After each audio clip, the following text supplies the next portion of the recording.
것을 가지고 하나님 말씀 함께 전하도록 하겠습니다. 디모데후서는 사도 바울의 마지막 편지입니다. 이 마지막 편지를 쓰고 얼마 뒤에 사도 바울이 순교합니다. 4장 8절을 보면 4장 6절입니다. 6절을 보면 전제와 같이 내가 벌써 부어지고 나의 떠날 시간이 가까워 왔도다 라고 기록합니다. 자기가 사도 바울 자신이 이제 죽을 것이 얼마 남지 않았다는 것을 알았던 것 같습니다. 그리고 이것이 마지막 서신이다라는 것을 알려주고 있습니다. 그런데 사도 바울은 7절, 8절을 보면 이렇게 기록합니다. 나는 선한 싸움을 싸우고 나의 달려갈 길을 마치고 믿음을 지켰으니 이제 후로는 나를 위하여 의의 면류관이 예비되었으므로 주 곧 의로우신 재판장이 그날에 내게 주실 것이며 내게만 아니라 주의 나타나심을 사모하는 모든 자에게도 이라고 기록합니다. 가만히 보면 어떻습니까? 죽음이 코앞에 있는데 두려워하는 것 같습니까? 그렇지 않은 것 같습니까? 두려워하지 않고 당당하죠. 간혹 저는 죽음을 생각할 때가 있어요. 내가 오늘 죽는다면, 아내가 죽는다면, 아들이 죽는다면 마음이 철렁철렁할 때가 있습니다. 근데 사도 바울은 자신의 죽음을 코앞에 뒀다라고 이야기하면서 담대하게 이야기하는 것을 보게 됩니다. 왜 그럴 수 있을까?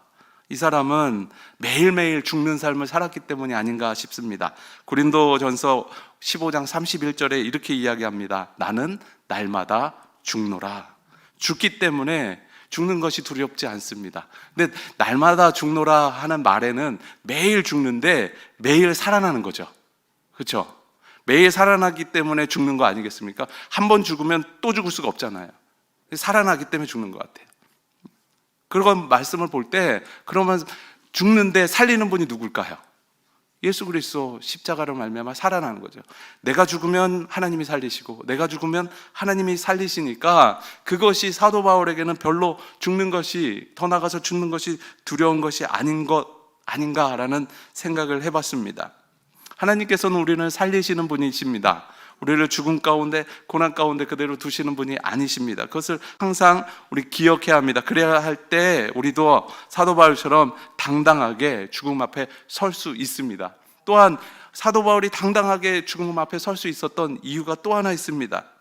1장 1절 말씀 보면 이렇게 기록합니다. 하나님의 뜻으로 말미암아 라고 기록합니다. 사도 바울의 인생은 어떤 인생이었냐면 하나님의 뜻을 따르는 인생이었어요. 그렇기 때문에 하나님의 인생을 따르면서 살았기 때문에 죽음이 두려워하지 않는 거예요. 만약에 하나님의 뜻을 어긋나는 삶, 하나님의 뜻을 외면하는 삶을 살아갈 때 죽음이 코앞에 닥치면 어떨까요? 두렵겠죠. 그런데 내가 나의 생을 통하여서 하나님께서 원하시고 하나님께서 뜻하신 바를 걸었습니다. 그러면 그 사람에게 기다리는 것이 무엇이라고 이야기합니까? 면류관. 그렇기 때문에 죽음이 두렵지 않습니다. 여러분들은 어떠세요? 죽음이 두렵습니까? 두렵다면 이제 마음을 다잡고 내가 하나님의 뜻대로 살아, 내가 죽음 앞에 두려워하는 인생이 안 되겠다 결단을 하고 하나님의 뜻을 따라 삶을 살아가시면 됩니다. 사도 바울보다 더 죽음에 당당하고 더 멋지신 분이 있습니다. 누굴까요? 예수 그리스도겠죠. 잡히시던 날 밤에 십자가에 죽기까지 당하신 일들을 생각해 보면 어때요? 모진 고통과 수모를 당하셨습니다. 그럼에도 불구하고 예수님은 어떻게 하십니까? 불평하시지 않았어요. 말없이 그 고난과 고통의 그 길을 걸어가셨습니다. 왜 그러실 수 있었을까요? 그 고난을 피할 수 있는 능력이 없어서 그러신 건 아닌 것 같습니다. 그 길이 하나님의 뜻이기 때문에 그렇습니다. 하나님의 뜻이기 때문에 그 길을 걷고 계셨고 또한 그 길을 걸으면서도 불평 불만 없었을 뿐만 아니라 죽음 앞에 당당하게 설 수 있었던 것이 예수님의 모습입니다. 우리는 그것을 기억하면서 또 하나의 말씀을 마음속에 품으면서 당당하게 살아야 되는데 요한복음 11장 25절 26절 말씀입니다. 나는 부활이요 생명이니 나를 믿는 자는 죽어도 살겠고 무릇 살아서 나를 믿는 자는 영원히 죽지 아니하리라. 이것이 가슴에 있으면 죽음이 어떨까요? 나를 다시 부활시키는 도구밖에 되지 않기 때문에 두려움 없습니다.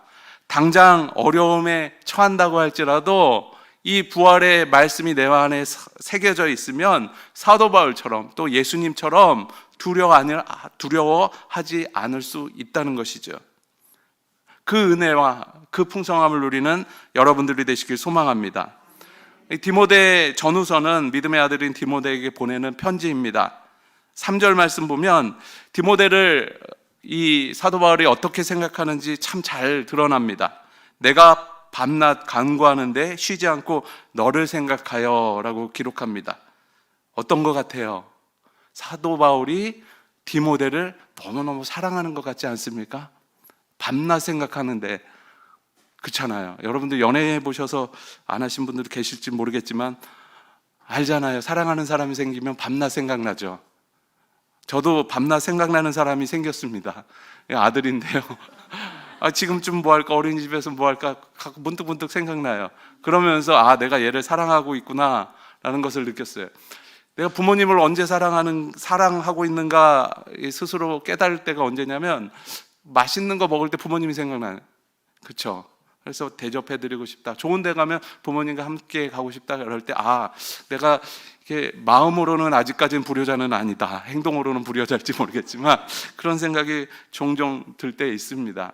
사도 바울이 디모데를 너무너무 사랑했기 때문에 이렇게 쉬지 않고 생각했던 것 같습니다. 예수님은 어떨까요? 우리를 어떻게 생각하실까요?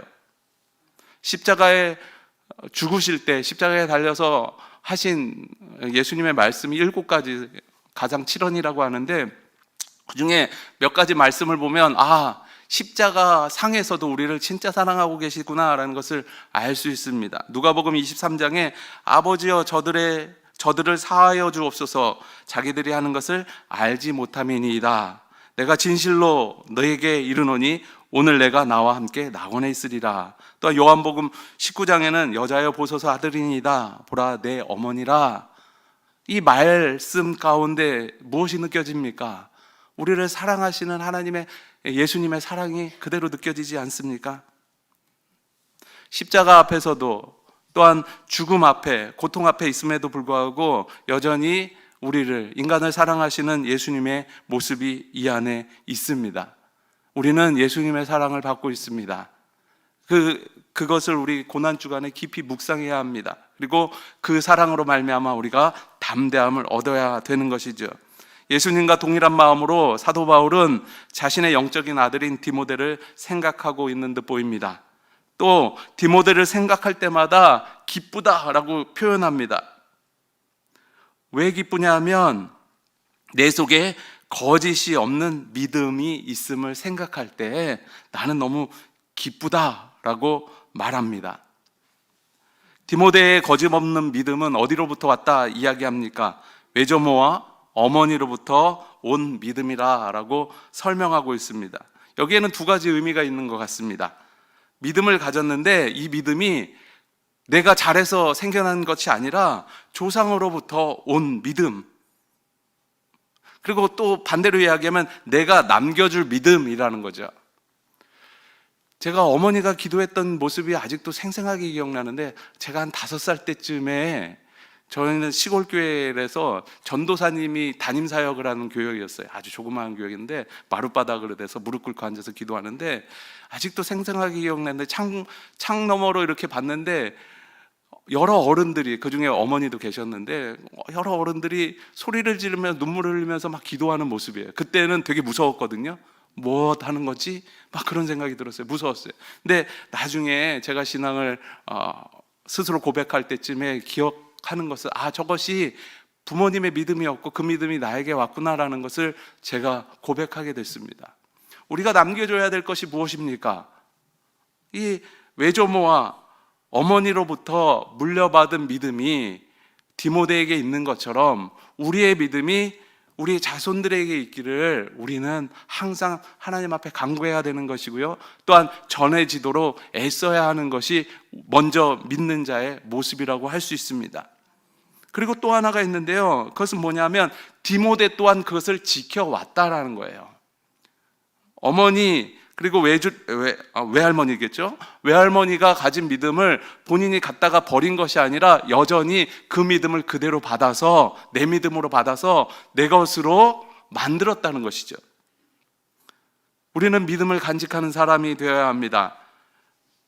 디모데처럼 물려받은 믿음을 지킬 줄 아는 사람, 그런 사람이 우리가 되어야 되는 것이죠.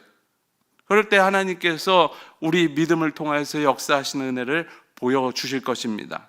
계속해서 6절 말씀 보면 이렇게 기록합니다. 그러므로 내가 나의 안수함으로 내 속에 있는 하나님의 은사를 다시 불리듯하게 하기 위하여 너로 생각나게 하노니 라고 기록합니다. 안수함을 통하여서 내 속에 있는 하나님의 은사가 확 불타오르길 원한다 라고 사도 바울은 이야기합니다. 은사가 무엇입니까? 하나님께서 선물로 주신 것, 은혜, 은사 비슷한 말이죠. 하나님께서 내게 주신 것입니다. 그것을 다시 뜨겁게 하기 위해서 내가 너에게 안수한다 라고 기록합니다.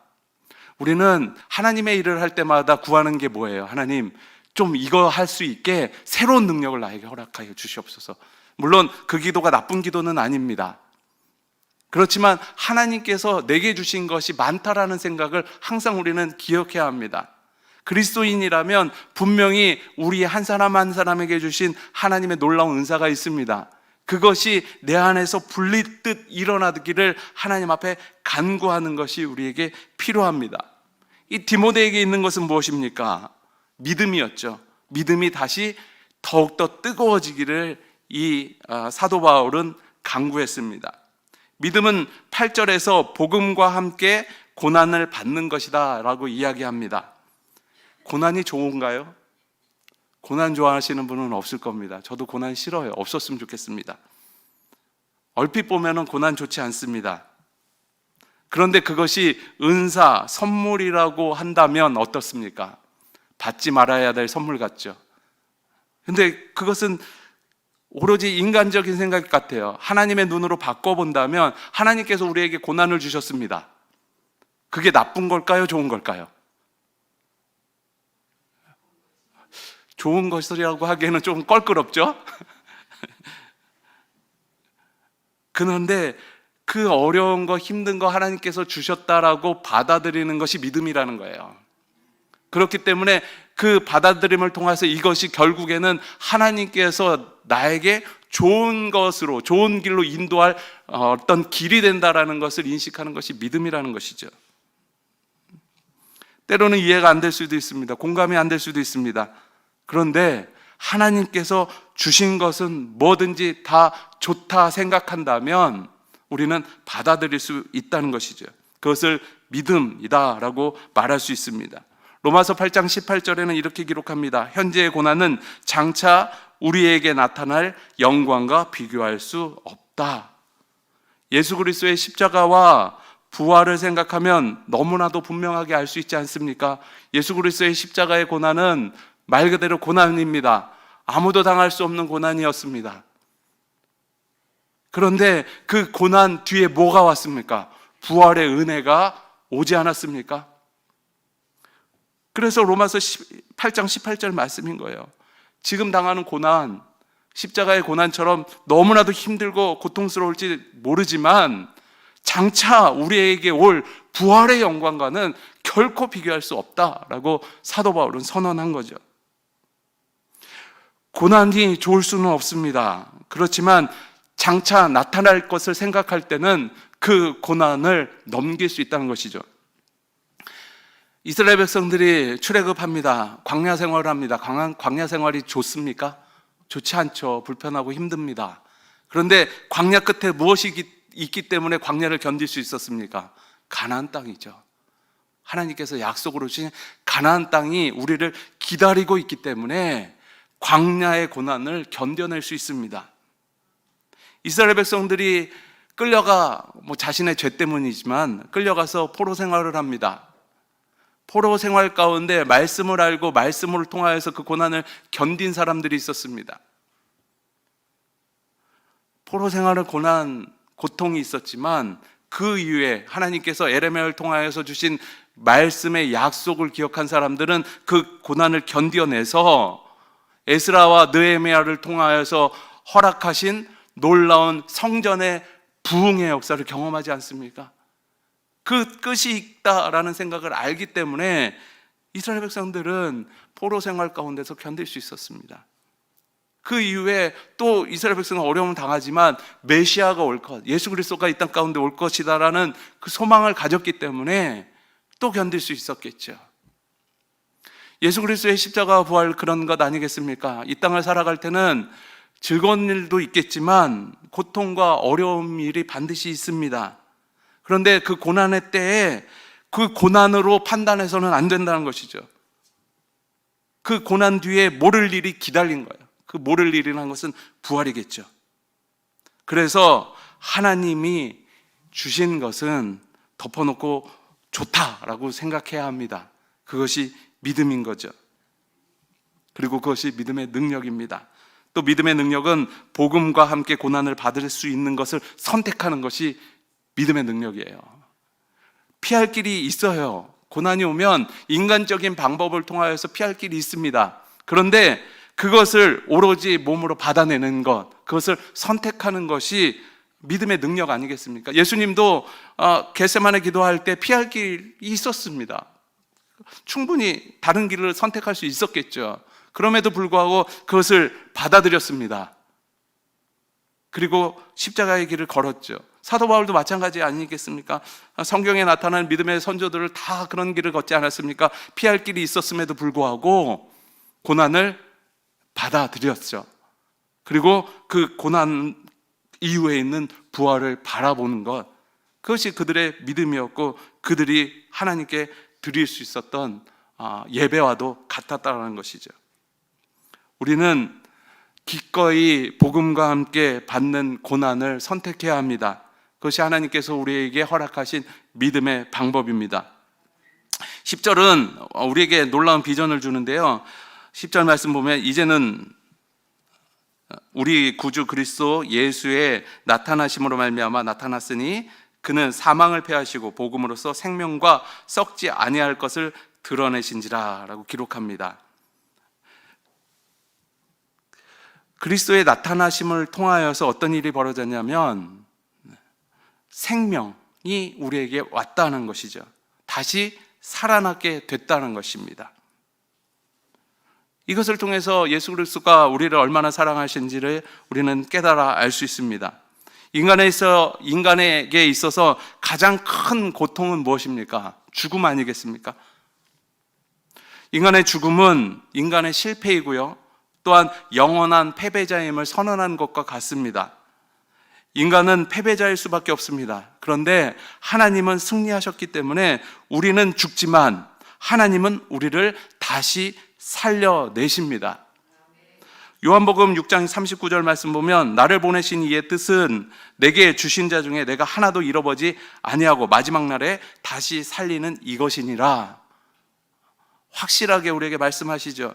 우리는 죽을 수밖에 없는 인생을 살아갑니다. 뭐 하나 해도 잘 안 되더라고요. 내 뜻대로 하면 뭐 하나 실수가 되고 나는 완벽하게 했다지만 여러 사람이 보기 때문에 그게 부족해 보일 수도 있고 또 실수 때문에 또 잘했는데 안 될 때도 있습니다. 그게 인간 모습 아닙니까? 그래서 날마다 죽는 것 같아요. 날마다 실패자 같습니다. 그런데 예수 그리스도께서 어떻게 하신다고 합니까? 우리를 날마다 살리신다고 약속하십니다. 우리는 예수 그리스도의 능력으로 설 때만이 살아나는 인생을 살 수 있어요. 그리고 살릴 수 있는 인생을 살 수 있습니다. 그런데 내 뜻과 내 능력으로 행할 때는 우리는 실패자로 길을 나설 수밖에 없습니다. 우리가 복음과 함께 고난을 당할 때 또 패배자의 길로 나설 때 살아나는 경험을 해야 합니다. 그것이 예수 그리스도와 함께 있을 때 가능하다는 거죠. 예수님이 우리를 살릴 때 그 일이 일어난다는 것입니다. 이로 말미암아 또한 우리는 하나님께서 우리를 사랑하신다는 것을 경험할 수 있습니다. 그 은혜와 사랑을 우리가 항상 가슴에 새겨야겠습니다. 복음과 함께 당하는 고난의 길을 걸으십시오. 그것이 믿음을 보이는 일입니다. 그리고 그때마다 우리가 죽는다 생각하면 다시 봤을 때 주님께서 우리를 항상 살리고 계시고 있다라는 것을 깨닫는 여러분들이 되시길 소망합니다. 우리는 죽는 길을 걷지만 예수 그리스도는 살리는 은혜로 우리를 살리신다는 확신을 가지고 이 땅을 살아가는 그리스도인들이 되시길 소망합니다. 우리 이 시간에 함께 기도하겠습니다. 우리 안에 고난이 있습니다. 고난이 있습니까?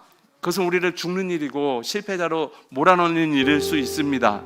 그렇지만 하나님께서 예수 그리스도를 통하여서 우리를 살리실 것이라는 믿음을 가지십시오.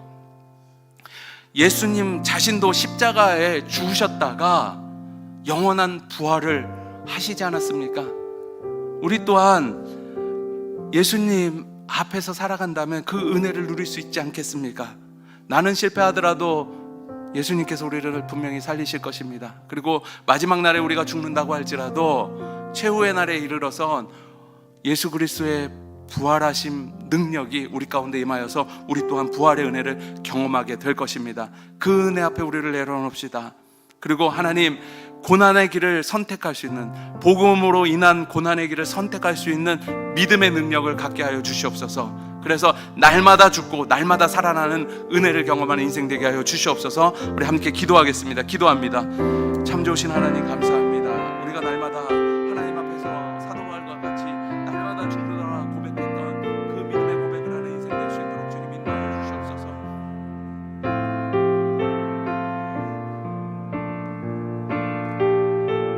아버지 하나님 주여, 날마다 죽음을 선택할 수 있는 인생 되게 하여 주시옵시고 사도 바울처럼 주님 앞에 당당할 수 있도록 하나님의 뜻의 길을 걸어갈 수 있는 주의 백성들 될 수 있도록 주님 축복하여 주시옵소서. 아버지 하나님 또한 그 뜻의 길을 걸어갈 때 그 앞에 닥친 복음과 함께 당하는 고난을 두려워하지 않게 하여 주시고, 아버지 하나님 만약 거기서 우리가 죽는다면 다시 살리실 예수 그리스도의 십자가의 은혜와 능력을 아버지 하나님 기억하며 소망을 가질 수 있도록 인도하여 주시옵소서. 언제나 다시 살아나셨고 또한 언제나 다시 살리신 그 하나님의 은혜의 역사, 아버지 하나님 예수 그리스도의 십자가의 능력과 은혜를 고백하며 경험하는 삶을 살아가는 주의 백성들 될 수 있도록 주님 축복하여 주시옵소서. 그래서 우리의 삶이 하나님 앞에 온전히 드려질 수 있도록 인도하여 주시고, 우리의 삶의 능력이 우리의 삶에서 더욱더 넘쳐날 수 있도록 주님 축복하여 주시옵소서. 아버지 하나님, 넘쳐난 은혜와 넘쳐나는 충만한 역사를 하나님 앞에서 경험하는 인생이 될 수 있도록 주님 인도하여 주시옵소서.